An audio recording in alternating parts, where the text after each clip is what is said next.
Executive Director, the ACLU of Louisiana, Alana Odo. What our work looks like predominantly is protecting the Reconstruction Amendments, the 13th, 14th, and 15th Amendments, making sure that our freedom is protected, that we are no longer in slavery, making sure that we have equal protection under the law, that we are treated properly, have due process, and that we have the right to vote, and that that right to vote is equal and counted. Now we get to Louisiana versus Calais, and you have a group of white plaintiffs that say it is discriminatory toward us for Section 2 to provide an opportunity for black people to have a chance to elect a candidate of their choice. That reverse racism. Reverse, it is the oldest trick in the book, but it comes back every day. And so what the Supreme Court said when they were listening to these aggrieved white folks is that they said, well, does it hurt your feelings, essentially, that the law is being fair toward black people? And they said, yeah.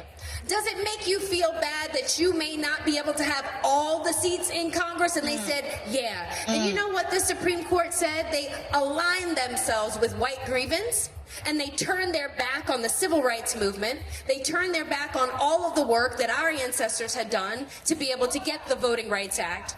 And so now what we are faced with doing is we are faced with having to run candidates in hostile territories and trying to ensure that we still have a chance to elect our people. The same politicians telling us that nothing can get done. Yes, Ever.